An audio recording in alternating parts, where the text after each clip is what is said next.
Design in tech is no longer just about creating products. It's about crafting systems. It's about services. It's about the experience that these customers get, right? It's about your ability to solve complex challenges and make the life of users easier and helping businesses meet their goals. But this era we are in, people are going through a lot. Your thought process, the experience you give people can either help you build a sustainable product or can destroy your products or can even destroy your craft as a designer, as a product designer, as a brand designer, as a motion designer, right?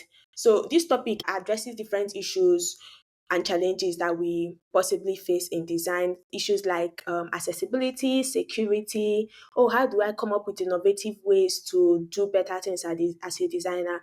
Oh, how do I make these products seamless, and how do I make sure that the users are getting the best out of this?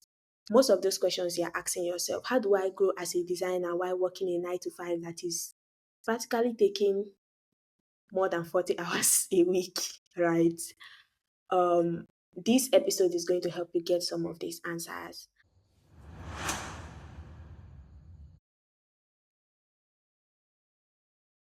Hey, hello people, and welcome to another episode of In Between Spaces. My name is Blessed Onoha, and I'm so excited to have you here again as we get into conversations that inspire growth, creativity, and innovation. And I'm joined by the super talented Victory Brown.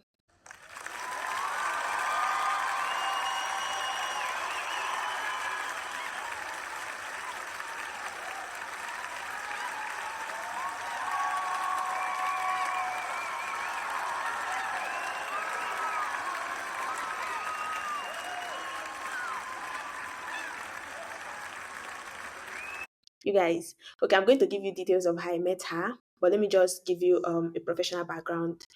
Victory Brown is a design researcher, she's a community builder, she's a storyteller. So she started out as a designer, but now is mostly focused with research, digital research, user research, right? And she's very interested in open design practices, open source. She was also the first organizer of Design Matters conference in Lagos. Currently, she works at Super Bloom Design, and it is such an honor to have her on this podcast. I know we are going to learn a lot. I know we might have questions. You can drop them in the chat after the episode. Hello, Victory. So nice to have you on the podcast. Hi, You thank people you clap. for having me. Thank you for having me. It's also an honor to be here and to have met you. It's actually like an honor to be here as well. Thank you for having me. Thank you. So you people go for design conferences, meet people. Now, if I didn't go for designer babe, how would I have met Victory to bring her to this podcast for you people? Think about it.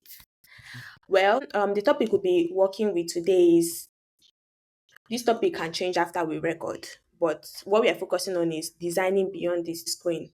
How do you refine or redefine your impact as a product designer working on amazing projects, right?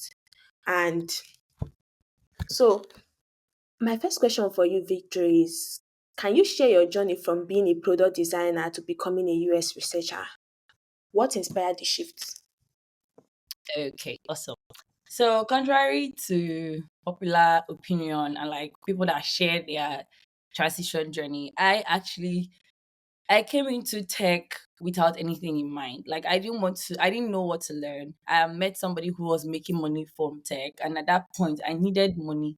So that was how I just got interested. I'm like, what do you do? She's like, oh, I do tech. I'm like, okay, what's tech? I want to do as well. I think me and the person had the conversation back and forth, and then I started coding. I don't know who asked me to go into coding, but anyways, coding resources were available at that time, and I went into coding. I was writing code, and then I got to JavaScript. I realized that this thing is not really for me because I needed somebody to help me at that JavaScript point, and there was no one. But then I got interested in introduced to open source. If you don't know about open source is basically a space where developers, designers, or whoever is interested, academians create tools and resources for free that people can use reuse and like modify. So you can copy an API that is open source licensed, and then you can build product based on that. You can use software for free. You don't have to pay for certain things. So that's exactly what the open source space is about. So I got into open source, and I thought that okay, I would contribute more code, and contributing more code will help me understand JavaScript. But that was not the plan at all. The issues that I was fixing on open source on GitHub were not issues that as of that time my experience could carry. And I didn't want to be waiting behind because I had friends who were already in tech and they were already going forward with their career. And I said, okay, what's the next thing that I could easily learn that did not demand so much from me? And then someone suggested I go into design. And you know that when you go into design, especially as of that time in 2019, 2020, there weren't a lot of UX designers. Most of the designers that I knew there were just focused on UI, Figma design, and all of that. And so I went into that. They said if you want to learn, all you have to do is go to Behance, try to replicate a design, learn the foundations. But my sister, that was not how it was for me. Because even when I tried to replicate the design, it was not replicating the way that the dribble one was.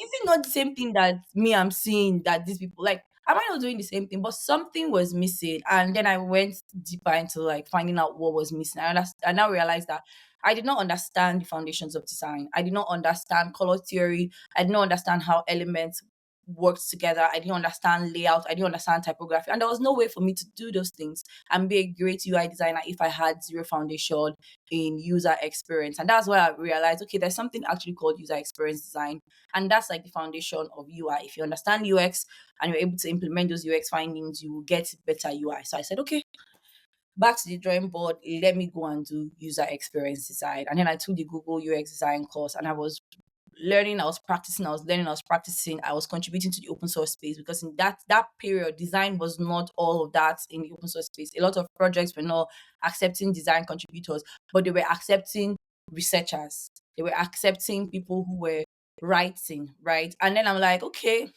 if I'm researching, when I research, I document my findings, right? So I can actually Yeah. improve writing. So I started to improve my writing. I started contributing to open source documentation. The first project that I contributed to was the Linux Foundation Public Health Project. And it was a user experience research on a COVID-19 tracing application, right? Something that people wear like a headphone or something like that. So that was what I started with. And that was where my eyes opened into the world of research. And I'm like, okay, Figma, not me and you again. We're not doing this because that's not what I want to do with my time. I think over time I also figured out that like it wasn't just about designing a landing page. Whenever you had to design a product, you had to design multiple screens. And I told myself that's not something I want to do. I don't want to spend time doing that. I want to be more involved in the process than like I know that the UI also involves a process, but for me, the way I seen it, it was more about the output of research, and I wanted to be more involved in the research part of it. So that was how I got into user research and I just started doing research. Okay. Such a little Um, a little chaotic, if I may add. oh, it was. It really was. It really was. So, like, oh, you are rich. I want to be rich too. So when I tell people that one of the first things that made me get into design, I'm so glad like to meet someone that got into this space with the motivation because money was one of my major motivations. Like in Enactus then, the people that were in tech, they were rich. I'm like, okay, you are rich. I want to be rich too. Do what you're doing. Come and tell me so that I will have money like you. That was literally it. And even till now, even whenever I want to upskill, I'm like, what will motivate me to do this upskill? I'm like, okay, upskilling. If I upskill, my salary can get double. Okay, let's upskill then. So I think everybody just finds different Let's make money. motivation. Let's make more money. Right. Okay. So when you talked about getting into open source and building and documenting your process, so you went from being a product designer, replicating those screens to actually going to the in-depth work, documenting your research process, now started contributing to these open source spaces. I'm sure that helped that when you got your international work, like collaboration with people from different countries was a lot easier, right? Yeah. Because of the experience you've had with the open source space. Yes. Okay. Your international work experience, how has that shaped your career? your career approach working at this amazing place, how has it shaped your career? Oh, I would say it really did. Like you said, open source was for me the first experience to the Western world, to the international space, right? Like I have a background in English, and in my mind, I wanted to write books. That was all I wanted to do. Write books and probably like become a professor of English someday, somehow. But then my path just got redirected and I went into that. One of the ways that open source shaped my career was teaching me collaboration. In school, I liked to do my thing myself. I'm not a teamwork person. Once you put me in a team to work with people, I become very laid back because then I have to depend on people. And if you've ever been in university and people have been giving you a teamwork, you know how hard it is to get people to contribute. Even if it is just, okay, let me do the work, bring your money, let me photocopy, is a problem. Okay, Yeah. photocopy and do the work. It's always a challenge. So I've never been the kind of person that was ever interested in working with teams. I wanted to do more freelancing, and for the longest time, I did freelancing work, and I really enjoyed it because I worked on my own time. All I needed was feedback from whoever is paying me or whoever I got the contract from, and I was good to go. But working in open source, I started collaborating with people, and not just people in the sense that, oh, it was a human being. It was just like people of different experience. Some people had more years of experience than I did. Some people lived on the other end of the world, so our time zones were different. But I had to understand how to communicate async, communicate in person. I would not say it was easy because sometimes I would join calls and I would be quiet all through. But the thing about me being quiet is even though I was quiet, I was paying attention to the conversations that happened. If I couldn't unmute my mic to speak, I would type in the chat box, right? I always found a way to communicate. And in the open source space, like I said as a user researcher, but I did community management, I did project management. So you see that it gave me kind of like a platform to explore so many skills that I had. I didn't know that I could manage people until I started contributing to open source. And then I got access to a lot of people. And my first job at Design Matters, it was the experience that I had gotten from open source, from planning open source events virtually, remotely from Nigeria. I'm planning an event that is happening in Carolina. I did a lot of that with the Drupal community then. So that experience was what shaped my that contribution was what shaped my experience. And even when I was applying and talking to DM Lagos, right, Design Matters, it was so in sync because all they do is organize events, design programs. So it was in sync and I got that role. I didn't even apply. The funny thing was I didn't apply for Design Matters. Design Matters founder saw me on a panel. Like he watched a video and saw me speaking about open source design on a panel and invited me to speak at their conference. I spoke at their conference and he said, I liked how you talk. Would you want to work with us to organize something of this sort in Nigeria? I'm like, yes. And that's how I got Design Matters role. That's also how I got Super Bloom role. Super Bloom, the Edie and one of my colleagues there, we had worked on a project together in the open source space, in open source design. And when they needed somebody to help out with community management and design, user experience design and community management, they said no other person than Victory because we've worked with her. We know that she understands how to use design to improve communities. So let's bring Victory on board. So in the whole trajectory of my career, contributing to that international space, that global space of open source, has given me so much experience that I needed. And those experiences and contributions are what is paving the way for me right now in my current role. So it really has shaped my communication, collaboration, and also like the projects that I work on, right? Like locally, I wasn't so experienced, and like I said, I'm a very shy. I used to be a very shy person, and I just moved to Lagos. I didn't understand the Lagos scene. I didn't know so much, so it was very difficult for me to start like job hunting because again, I have an English background. What do I want to work in tech? But working remotely, I had the experience to learn online, learn from other people, and work on projects that normally I would not have had the access to work on. Where would I have saved a COVID-19 tracing application to work on in Nigeria as of that time, right? Like, I keep teasing people, and sorry if this is just based on my lack of experience, but I keep teasing people that in the Nigerian space, it's just fintech and e-commerce, or like we don't have any other thing. I mean, I don't want to do fintech. I don't want to do e-commerce. I want to do something else. And that was how like this experience just came about. Like just doing things that I did not know that existed and contributing the little that I know to it, and experience just blowing up like that. This is very interesting conversation, Victory. Like as you Yeah. were speaking, let me just point out the areas that left a footprint in my head and in my brain, Yeah. right? Your ability to wear different hats. So some of the lessons that being in the open source space and working at these different companies has helped you grow as a person, not just Mhm. as a tech person, not just as a career person. It has improved your communication skills. By See, far. it's nice to get into jobs that help you grow, not just in your career, but as a person. Yeah, Because force we are you all out of young that. and force you out of your space because we are all young. And then in my head, I know that I set my goals, my career goals, and all. But most times when I set my goals for the year, after looking at it, I see that my career has like 3 pages. Nigga, what is going on? They told you to take 4 pages and write your goal, and you want to finish. What do you want to do? Yeah, yeah, Don't you yeah, have yeah. a A lot of you people, get? but that's But another aspect of things that, like, to an extent, a lot of people, their personality revolves around their career. I mean, I'm not that kind of person. If you see me, the first thing I tell you is not that I'm into tech, because I want you to know me and see the jovial me, and then you know the tech. In my company, I'm like the youngest, so I bring that kind of Gen Z vibe.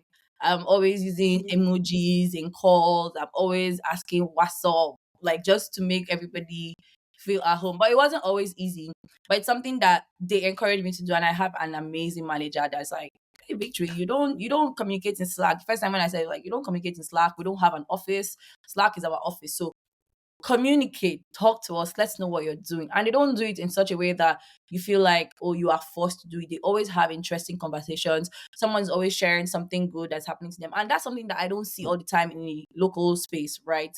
And I'm hoping that yeah, more local people are founders, just too serious. oh my God, I hope that more local founders can encourage that. Like, if you have a win, we share it, all right? Like, we have a channel for ranting, we have a channel for joyful news. Like, you have a good news, you share, people are excited about it, but not every time work, work. In fact, in my company, if you have not taken time off, they would send you a message like, hey, you need to take time off. It's not just for you, right? Yeah. You being in a correct mental state also, like, improves the quality of your work, which in turn improves the quality of our company. So please take a break, go back, rest, and reset. So yeah. So cool. Hmm. Like, Well, I hope one day the Nigerian space. Okay, so there are Nigerian companies that are actually doing amazing. Like my mm, current company, they're actually trying. A lot of the companies in Nigeria haven't gotten into that space, but I am happy that some of them are picking it up. And I think it's also a personality kind of stuff. So something mm-hmm, happened with work for me like 4 months ago. Something that happened when I joined, and like it wasn't a very nice experience. So it happened again like 4 months ago, and I managed it a whole lot better. And then my friend said, this is you setting the standard of what you want or how you want people to feel. This is mm, how somebody did this. This is how it made you feel. It has happened many months later and you treated it better for somebody else. You made somebody else feel better. That person is going to make the next person feel better. feel The better, next person yeah. is going to make the next person feel better. It's not fully a personality stuff, but it's something I think personality can correct to a point. True. Something else you said too that really did it for me is how the dots connect. From community strategies, you did not say, "Oh, I'm just a I'm just a UI designer, or I'm just a product designer. I don't want to do any other. Don't tell me to manage anything. It's not my job in description." Or Mm, don't do this. Like you picked up all of these skills as you went on, and for your current role, and even for the design matters role, these are things that have caused people to recommend you. One more yeah. thing, you didn't bang the door so hard when you were leaving companies. Because why would somebody recommend her and say, "Oh, I met Victory and I think she's amazing for this role"? These are all lessons I think as young people we should learn. It's okay to say, "Oh, we are woke, you either do what I want or I move on." That Mm, is nice. But you have like 50 years, 80 years, 100 years to live. Is that really how you want people to see you? to see you, true. Well, let me go to my next question. This is me only saying the things I've learned from what you've said already. I love that. It's just two questions that you've learned so much already. That's really good. Yeah, you are really very smart. Now I have a question on how you balance ambition and patience. Mm, I don't know for every other person, but you heard when I said I made my list and it was so long. I'm always trying to achieve things so fast. yeah, It's yeah. like there is a deadline. How do you balance it? Okay. So first things first is um so when I first started tech, right? I'm going to Mhm. say numbers. I was expecting that was in 2020. I said, Jesus, I was praying. I said, God, if I have a job that pays me 1K per month, I will be so grateful to you. I was praying. And then during that time, I was talking about tech to a lot of people. I used to say this as a joke. I said, the amount of time I talked about tech to people, if I had talked about God, if I had Mm. preached the gospel to people, I would have walked with God. The way he carried Enoch, that's how he'd have carried me. Because if you meet and then the funny thing is that I had not even gotten one dime from the tech. I just believed in it so much because I had seen people who had gone through a process and they had come out successful. I knew very key people in the tech industry then. I did not know them on a personal level yet, but I knew them from afar. I think we had a question about mentorship, and I was like, one of the things I said is like, I know people from afar. I don't, because I'm shy, I don't like to come close so that I don't get embarrassed. But I learn indirectly. I watch what you do. I go to your page, observe how you tweet, who you follow, and I follow the same. Right. That's how I learn. So when it comes to balancing ambition and patience, is I know what I want. I sometimes I don't know what I want, but I know what I don't want, and that's enough for me. Knowing what I Very don't want. important. I might not know what I want, but I know what I don't want. And for me, while I was learning, in the early phase of my career, I was swayed a lot by trends. Oh God. And I think that a lot of young designers are doing that currently. And I'm going to say, please don't be swayed by trends. Trends are going to come and go. Focus on upskilling. So I wanted, like I said, I wanted to earn 1K. That was my budget in my mind, right? I was ambitious for that. Like I wanted to work so hard so that I can earn 1K. And then I was with a friend that we started learning at the same time, and she got her first job. When she got her first job, we were in the same room. She was on the call just like this, and I was laying down on the bed, and they offered her, and her salary was 5K. If my budget was 1K, they can give somebody 5K, which means Wow. if I budget higher, I can get higher. So my mindset changed. I was between 5K and 10K. I'm like, this is where I want to be because people can actually do that. But again, it takes a lot for you to begin to earn that. You must have put in a lot of work for you to get to that point, right? And me, I'm the person that's learning in silence. My friend is learning in public, talking about her work, posting about her work. Me, I'm learning and I'm hiding my stuff, right? I'm hiding my stuff. If I'm Mhm. going to apply, if we're both going to apply, they will think she has more years of experience than I do. And our offerings might not be the same, right?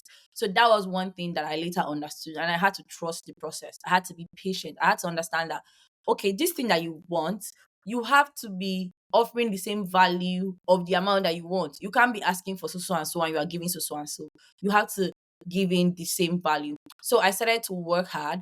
I started to like think of how to upskill what I do is I used to go to LinkedIn. Then I would type out user research. I would check the roles and responsibilities of the role that they're employing for, whether it's senior or junior, and I would check what do I have and what are they looking for that I don't have. And that's what I started learning. So even though I took the Google UX design course, there were a lot of things that I did not know then that I was seeing in jobs, like, okay, you should do this, you should do that. We want you to be able to conduct a usability study. The usability study that they had in Google UX design was not in depth. So I knew that I needed to understand how to do usability. And I will not lie to you, I did not know so much until I started working at Superbloom Design.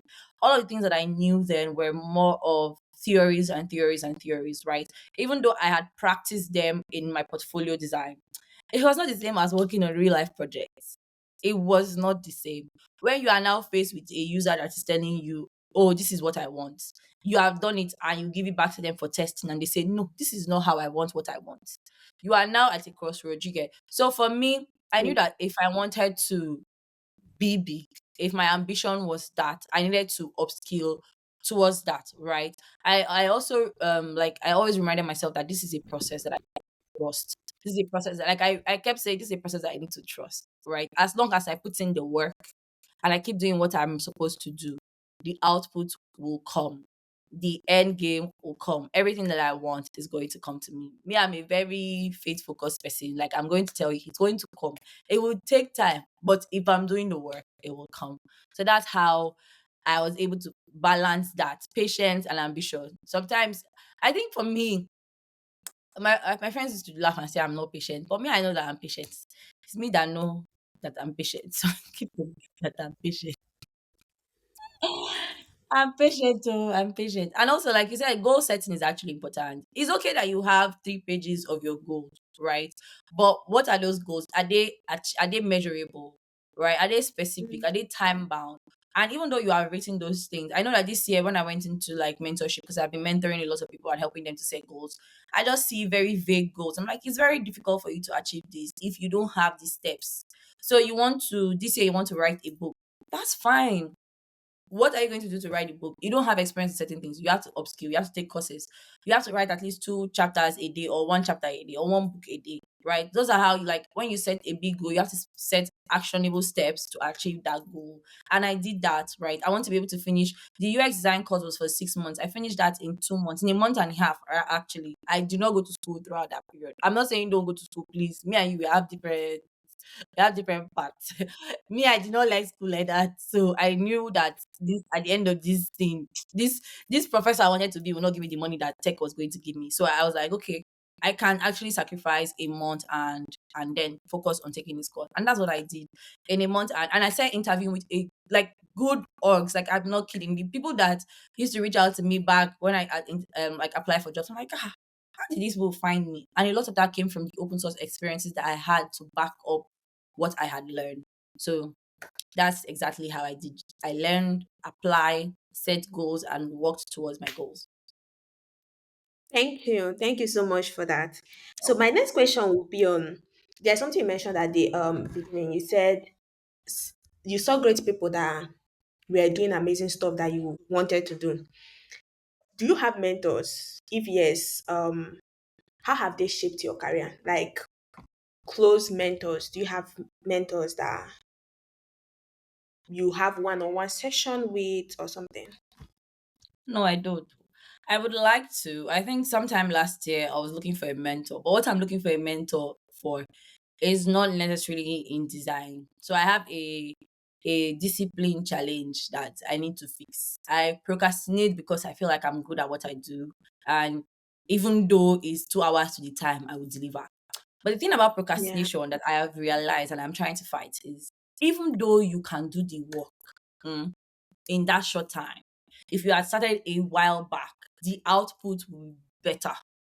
You will Yep. have a better output than what you did in a short time. Because sometimes you do work and you submit and you're like, oh, I should have done this. You remember, I have to do this thing. But if you had started earlier, as you keep going back to that project, the ideas will be flowing, the output. So even though you say, oh, I would have done this, it would have just been like a minor thing, not as major Yeah. as, yeah. So that's what I've come to realize. So if I wanted a mentor, that's what I would get a mentor for. Now, the reason why I don't have a mentor right now is because where I work, oh Lord, God bless them, I have countless mentors. From my ED down to my manager, I have mentors. So today I put in my tasks for the day. I said, okay, so I don't have so much because we just started work. I finished the other ones last week. So today I didn't have so much. So I'm writing an article. And the first comment I get is, oh, I would love to see and give feedback in any way. This is such a lovely title. Even if I don't want to write the Mm. article, I will go and write it now. Because Yeah. the warmth, the welcome, like, hey, right. And I was like, oh yeah, I haven't written, like, last year I only wrote for blogs that pay. I haven't really written like a personal article. So I've actually forgotten how to like add my personality into articles. And she was like, oh my God, that's so me. Cause I'm also in the same boat, but like I would show you how I do. Just picture you telling your friend about this idea and then write it like that. I'm like, that's actually how I used to write. Like, I used to talk to my readers like it was like we're face to face and all. So I don't Mm. necessarily have one mentor, but I learn from all the people who are around me because I'm surrounded by experts. Like in my org, I'm the youngest. I am also the least experienced, but I don't get treated like that. sometimes I ask, what do you want me to do? Because I explain to them that I'm really the kind of person that you have to tell me, do this, do this, do this, do this, and I will do it. But I'm not so proactive. But after working there for 1 year, I've become very proactive. Like I can look around and say, okay, I'm working on this right now. Does anybody want this? Does anybody want to do this? And they're like, oh yeah, go ahead and do this. Thank you for taking the initiative to do that. Like I'm always complimented and appreciated for the little tasks that I do, things that normally like you're supposed, a guy will say, oh, your common sense is supposed to know how to do it, but like here you are appreciated for even the smallest task, right? Will I learned how to set boundaries when I started working here. It's so amazing. One time I was working by 7 o'clock and my manager, I don't know what she came online to see, and it's like, off you go, off you go. It's to five. So like don't do that. You're supposed to take your time and rest. Don't work on the weekend. Take your time off. So I've not really had one mentor, but I've had countless mentors that I learned from indirectly. I watch them do things. I have access to them so I can ask questions. If I want a one-on-one call, I can also do that. But so far I've not done that because again, they work in such a transparent way that I see these things and I can easily emulate. I can easily copy them. So that's exactly. But I would need a mentor as the year goes by to manage my ADHD because or something. Therapist there. Whoa. Well, I truly wish people follow their path and God bless them, like truly bless them. Because I'm not going to say, I wanted to say, I would really wish that a lot of people that are listening to this podcast are going to listen to this podcast have. Sometimes you actually do need a lot of chaos, a bit of chaos to give you some kind of personal development. As you are seeing it, you know Yeah, how to better off. So yeah, I get that. yeah. So I really pray from the depth of my heart for anybody listening to this podcast that you find your path, you find Mm, your purpose, and you walk in it, and that God bless you greatly in that space. Like, see how she's talking about her co-workers, and you can see the excitement. yes. I'm not a like there's no award for who suffered, but I've never been that girl. I don't want to be the most. Oh, she's always suffering. Mm-mm. I hope you don't get to suffer. I hope you get the best job. You have amazing community around you. People that encourage you to do better, to be a better person as an individual, to be a better person in your career, to be a better person and explore new things. I truly hope it comes to you and it Yeah, comes I at the hope so right too. time. Okay, what's one networking strategy that help you build professional relationship? I know you mentioned being honest at the initial stage by telling them, oh, this is how I am at the moment. That gave them room to know where to meet you. And now, Mhm. little by little, you are not taking initiative. But are there like other skills or other approach you took, right, in building meaningful professional relationship? So for me, like I said, I'm shy, whether you believe it or not. Until you meet me and I start stuttering. Or I start looking like when I was at DB Verse, my friend was like, "Oh, you spoke so well." I said, Did you not see my leg shaking on that stage? Did you not see my leg?" Did you see it? Nothing was Oh shaking. God, I don't know how people would not see because I know that my leg was shaking. At the point, my voice was also shaking. But because I'm talking about what I do, I have the confidence that okay, I've done this thing, so I'm telling you what I have done. But it didn't end that. It didn't stop me from being shy and nervous on it. So one way that I have built good networking skills, to be honest, is offering value.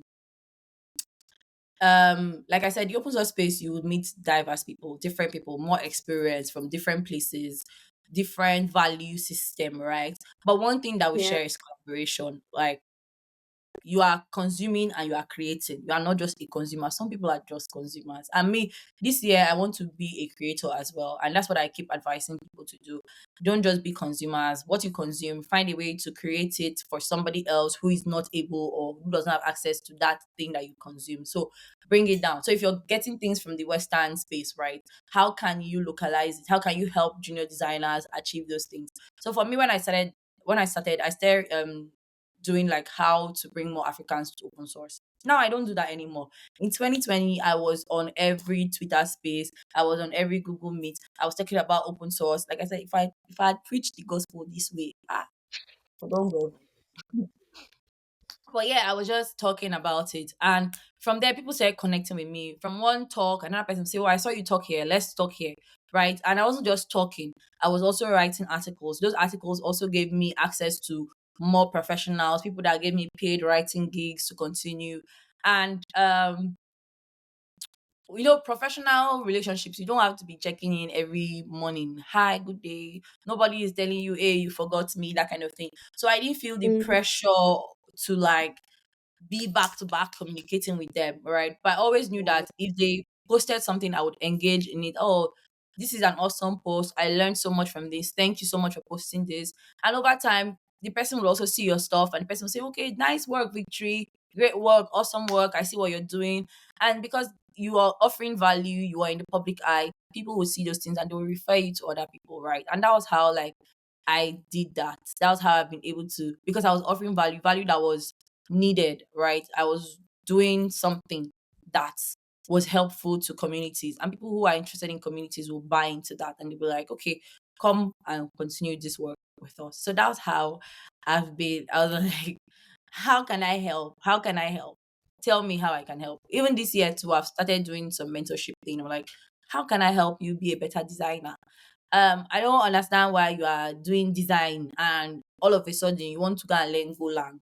I don't have a problem, oh, but where does it intersect? That's my own thing. Where is what you can learn Golang, don't get me wrong, but where is Golang Mm-hmm. intersecting with that? If you don't have that understanding, then you don't need to learn Golang. For me, everything that I'm doing, I'm in the middle. I have to be at the intersection of it all, right? Like right now, like I said, my company is heavy on security. So if I want to learn anything security related, I'm learning like probably auditing, how to identify threats, how to design for secured platforms, right? That's my idea. So that maybe that's why I'll learn security because I can design with it. If I'm doing community work, how can I design better experiences for community? What do I need to know about this community? Excuse me, that will make it easy for me to design for them. Designing for a healthcare community and probably a blockchain community might not be the same approaches. So what is different? What can I learn to, bring that intersection? And that's how I do it. Yes, you're a designer, I want to learn project management. Okay. Why? How does it, where do you see yourself as a design and project manager intertwining? If you don't see it, please drop it and go and learn motion design. At least as a product designer, if you learn motion, you can improve your landing page interaction. Do you get like let there be and don't Yeah. jump because There, it's as if there has to be a connection. it's as if you're starting from the beginning again. Because if you spent 1 year learning product design and you are going to go learn, you are going to use another 6 months. That's 6 months that you would have used to practice design and upskill Six in months design, without and money. you're wasting Yeah. time.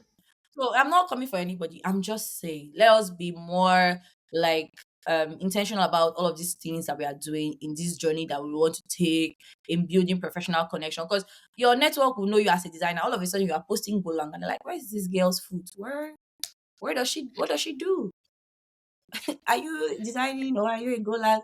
If someone who comes to your profile and they are confused, what do you really do? I used to be like that. And that's why I'm telling you that I'm no longer like that because now Yeah. I understand my journey. I understand what I want from tech as a whole. So I know how to like align my path better. Thank you very much. Mhm. Value in place of money, value of people following, value of the right connection. Yeah. Money follows value. People Hmm. follow value. Me self, when I think of it, why do I follow people? I follow them because I resonate with either what they post or their personality. Sure. Why do I reach out to people? Why did I reach out to you? Because I sat down at DBVS event and when you spoke about building product, I'm like, yeah, I want to learn more about that. I want to hear more about that. And I don't want to hear it alone.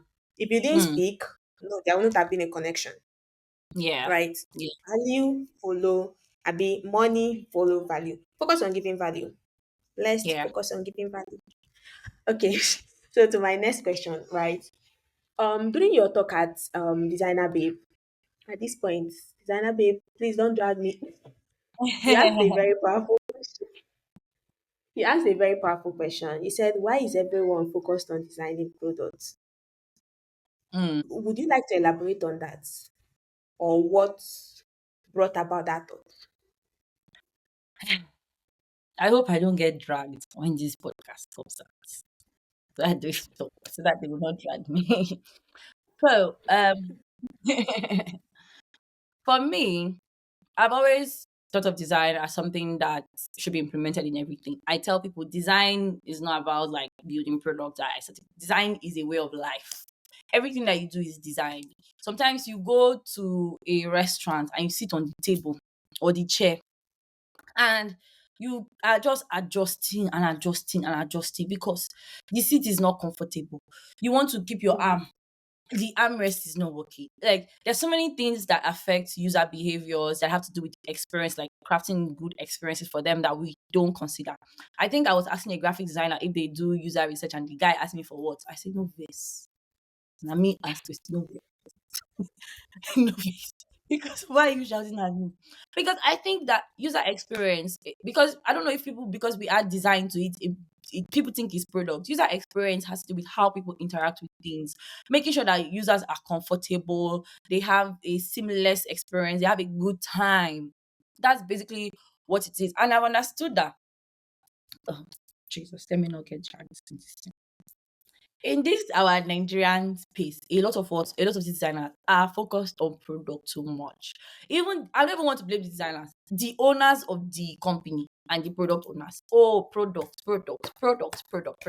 And we lose sight of one thing, the experience. We lose sight of it. And it's oh Lord. Like I don't even know what the word to classify this thing with. It's sad. It's very sad because you can spend time designing products. Like I told you in the beginning, one of the things that made me not design UI is because I cannot calculate that hours designing screen. And like as a designer, product designer, you design all of these screens and you are so happy. Oh my god, this design fire! You post on X, people are liking fire. And then it's in the market and nobody is downloading, nobody's using it. What happened to your fire design? It lacked experience. It lacked user centered design. Like you were not thinking about your users when you were designing. And that's why I want us to shift our mindset from product to experience.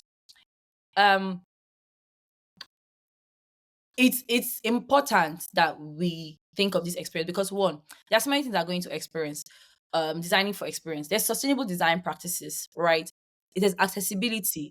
We are going to a world where like a lot of people are being introduced to technology for the first time and you are giving them a product that is complicated. Yes, we have patterns that users are used to, but if you keep doing research, you will know that the patterns of 5 years ago are not the patterns that users currently use. I think I saw a product one time where the decline button was light purple and then the accept button was another shade. They were complementary, but I'm like, what happened to red and green? Red and green is yes, red is no. What happened to red and Yeah. green, right? But when users use that product, they do not have so much issues with it, right? So it depends on what what you're designing for and the research evidence, like the data evidence that you have to back up your design. Like I said, we do design for products to design as a I think I talked about something like design as a service. Design as a service is you thinking about all of these things, all of these places where design can be useful and including them. Like I said, you design for communities, you design for programs, you design for people, you design for products, you design for processes, right? What's the onboarding experience, right? Like for a community or even for your organization when new people come into your org, how are they being introduced to the culture of your organization? Do you just send them a bunch of link or you don't send them any link at all? You allow them to find their way. And in 3 months, if their foot is not grounded, you say, oh, we can't work with you. You are this, you are that. You did not onboard them properly. They are taking their time to understand what is going on in this thing. So for me, what sparked that thought is the disconnect between what is designed and what is being experienced, what is being designed and what is being experienced. When we center our design process on understanding people's lives, people's experiences, what they feel, what they think, what they fear, what they hope for, what they are motivated by, then we create something that is far more impactful than a product, right? We design change, we design for change, and that's what design is to me, to be honest. And that's why I really love the user experience design process. Like I love immersing myself. I wish sometimes even in the org in my company, when I'm not able to figure out something or I'm not able to help my colleagues in the way that I want to help them, I feel so bad because I really like to do user experience. I want to do it so well. right? Like I want to Yeah. do it so well because I love it. I know how it can change lives. I know how it can change even this org that we are doing product. If you put user experience at the core of your design process, it's going to also change the experience of your product. And you might get more customers, you might get more insights, right? Like even as a marketing person, do user research, ask people what they like, understand the campaigns that work for your product. If you're doing content design, do user experience as well. How do people interact with content on a daily basis? How is content on mobile different from content on web? How is content on web different from content on paper? How are people interacting with them? What fonts are better to be used for headings? What are not supposed to be used? Like ask people these things. People that is the people that you are designing for that will give you the answers to the questions that you have. And if you are just product focused, oh, let me put this button here, let me add this highlight, let me add this shadow. Why are you adding those things? Why? What evidence is backing those things? That's one of the reasons why I let you add because I didn't understand why those things were the way they were. Yes, we have layout, structure, blah, blah, blah, blah, blah. But why? Is it just for aesthetics? And honestly, the more you consider experience, the more beautiful your aesthetics become because you are thinking now on a different level. You're thinking, and there's nothing wrong with minimalist design, right? And people tend to fear minimalism, right? I understand though that as Africans, our thing is bold colors, all of those things. There's a way that you can implement those things that would improve experience. That people would look at them like, oh my god, this is so lovely and still Yeah. have a good time working on that product, right? So it's not just that it is bad to focus on product, but like also focus on experience. Do not pick one over the other. Let one guide you to the final decision of the other one. Like I said, let at the end, let it be that we are designing for change. And that change comes in different way. You're designing for sustainability, you're designing for accessibility, you're designing for a whole demographic of people that don't know how to use the internet or don't know how to use a certain product or don't even think that a product is useful to them until it comes to their hand, right? So Yeah. basically that was the thought process behind that. Girl, you are so smart. It's how you're just speaking my mind, and I'm like, these are conversations. Bring me back to my workplace and the people that I work with. These are conversations that in my team, like we've had so many Yeah. times that when a requirement document come from the product team, like the alignment of we really have to do research. We are bringing in a research at this point. Mm, Design. So as we plan out the sprint, at the end of every sprint, there is usability test run on every product that's before it goes to development. And before we got there, I will tell you the truth. Like it was a lot of fights. Oh, why are we doing usability test again? Oh, why is it important? Some people even tell you, no, we don't want usability test. Move it to development. We are like the difference between those that went through testing. I know we person. did research at the beginning, but difference between those that went through testing at this phase and those that didn't is Mm, clear. You can only you can only design an amazing product, right?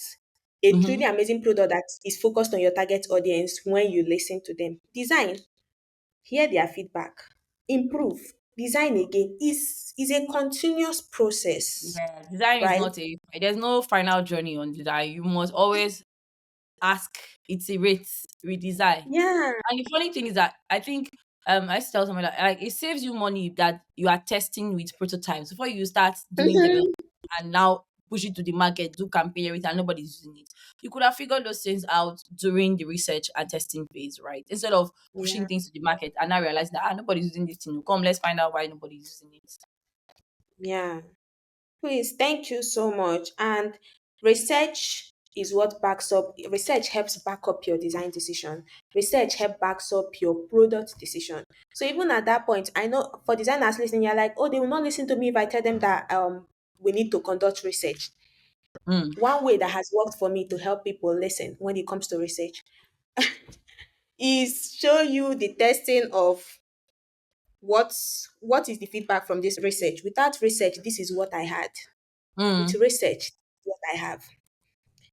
As a designer, you need to come in at a point where you understand the business and try as much as possible to understand their users. Then when you are telling them about their products, they listen because you are coming from it's a thing of, oh my god, this girl knows so much about our products. Oh my god, she mm. understands what our outcome should look like.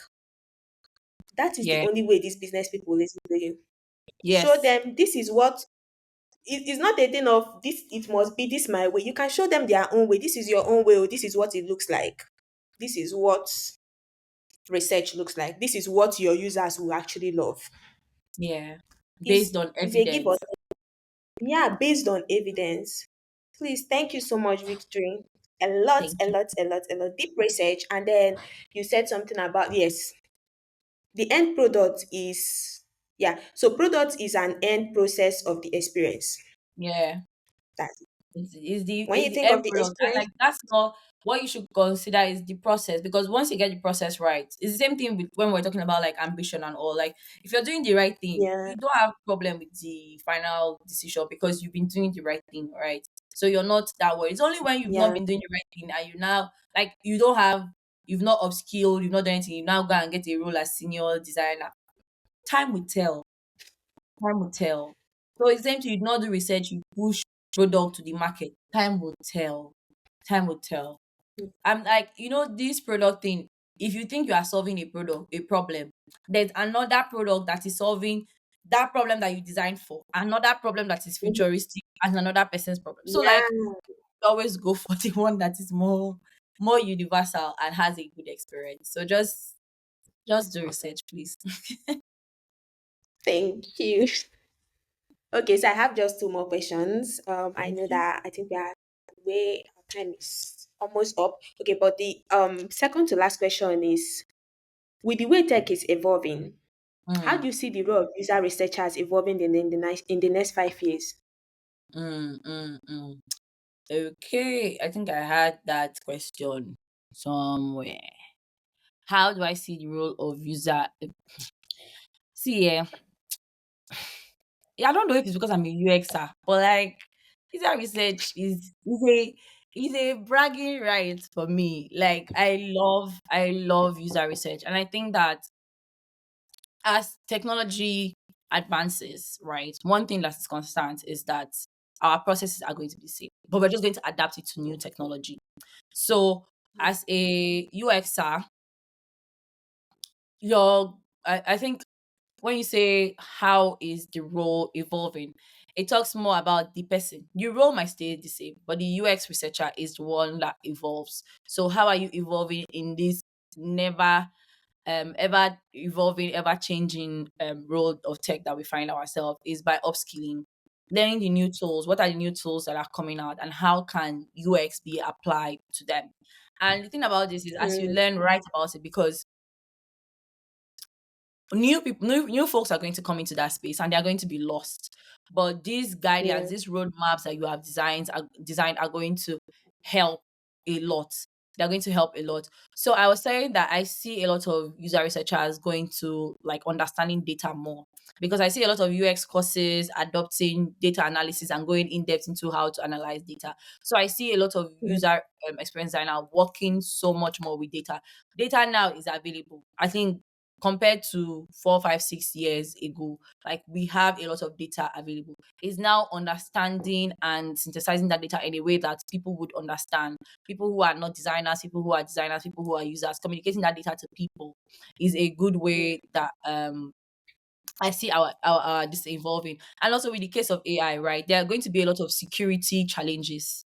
That's something that I have learned. Before I used to be a security person. Oh my god, I used to post anything that I see, repost anything, comment anything. But now I'm very security conscious, because these things on the internet don't get deleted. They are somewhere. They are always going to be there. Somebody's going to bring them out later on and say, "This you."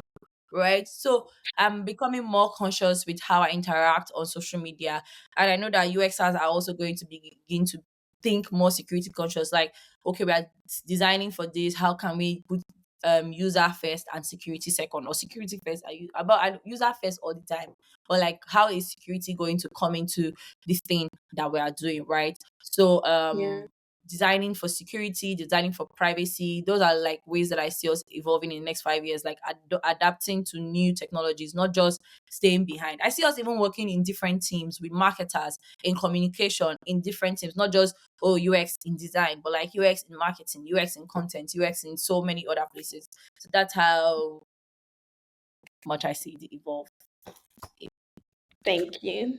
Thank you Yes. for that. So I have worked at this place where I saw like the US researcher is about the person. The statement you made about it being the person because she has to be the only one I've actually seen. She was so deep into marketing, like she was interacting with marketers, she was interacting with content. Oh, content, this is how the users, this is how this word will sound, this is how it will sound. She was so detailed.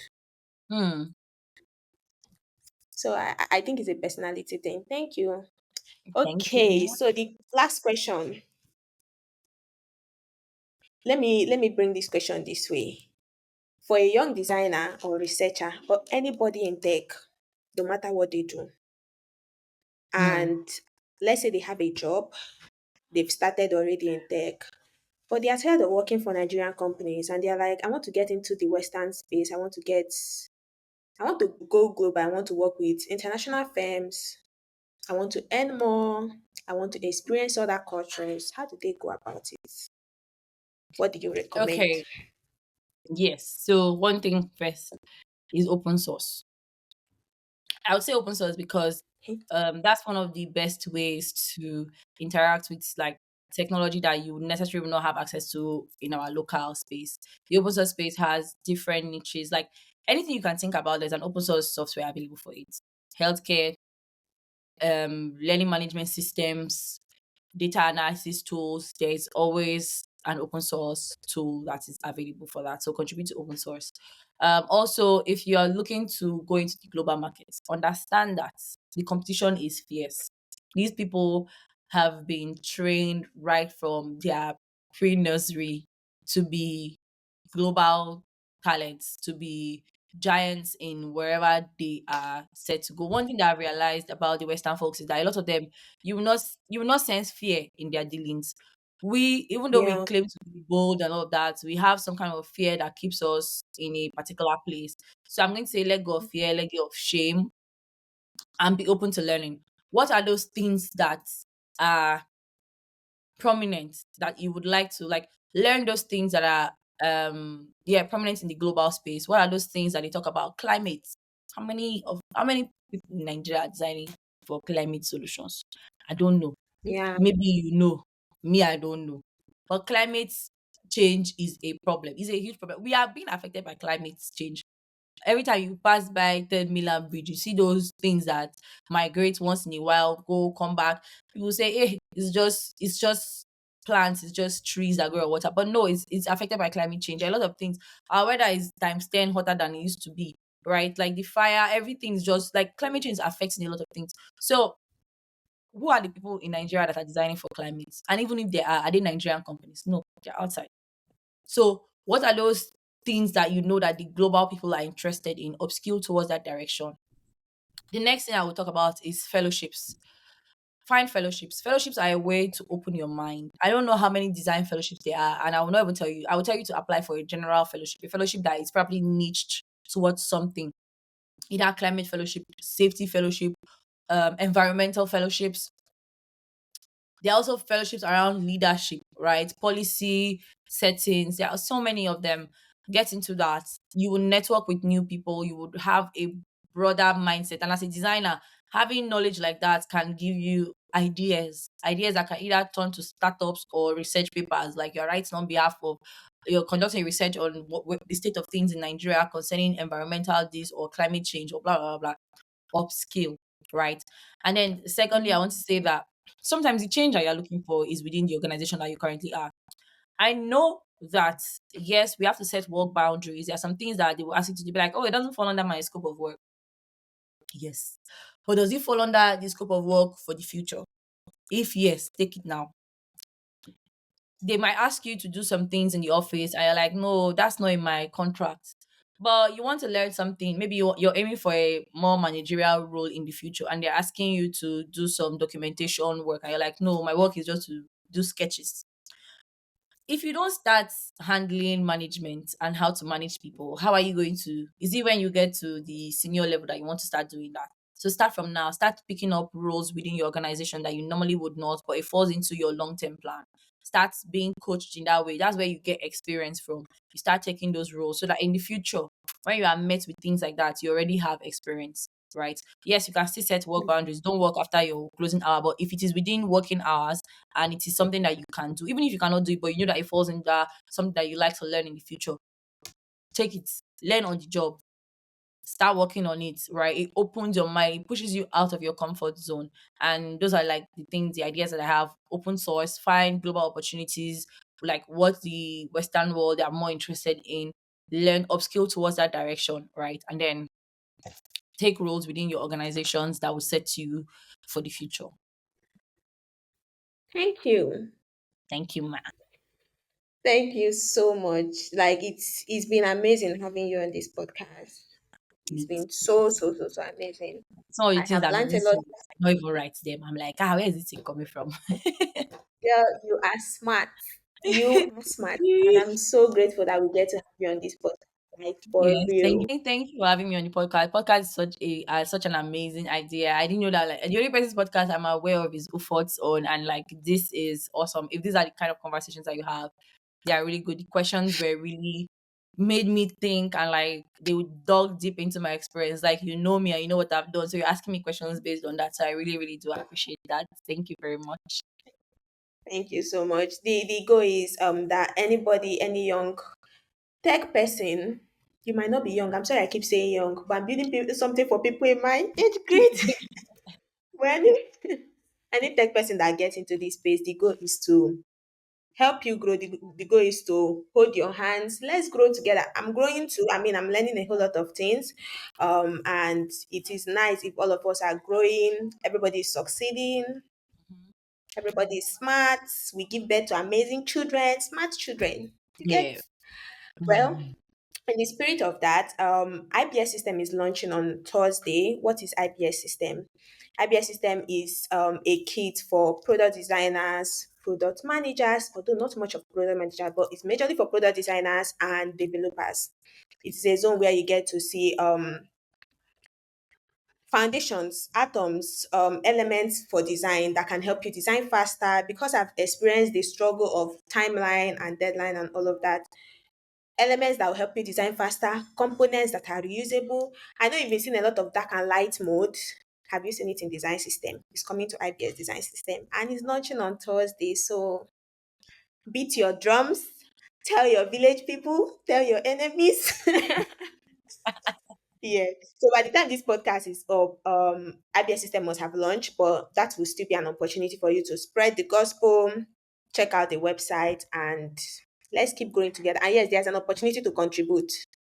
We want to see your feedback. We want to see what you think can be done better. We want to see your ideas on what can be done better in IBS system. So yeah, thank you, Awesome. Victory Brown. I'm so Thank glad you. I got to have this conversation. Yes, me too. Me You too. have you have anything to tell us? Any last words? Okay, last words. 2025 designers, especially African designers. Um, I think it's not enough for us to like adapt and emulate Western designs. We can also market our designs in such a way that the Westerners emulate us so well, because we also have very good design systems. We have design ideas. All of our like elements of designs, our personality as Africans that we bring into our design process can also be emulated. So if you have an opportunity to share, talk about what you do, please do not hesitate to do that. Um, don't just be a consumer, be a creator. And for the junior designers that are coming in, do not be swayed by trends. If your heart is set on being a motion designer, learn motion design. Don't jump from motion design to data analysis, except you have seen somewhere where you want to intersect both of them at. But as a motion designer, you can learn new tools. You can learn how to use AI to improve your work. You can learn how to use your work to improve product designers' work. So try to collaborate more. Don't be swayed by trends. Understand where you are as a person and where you want to be, and picture yourself there. Design a roadmap towards that.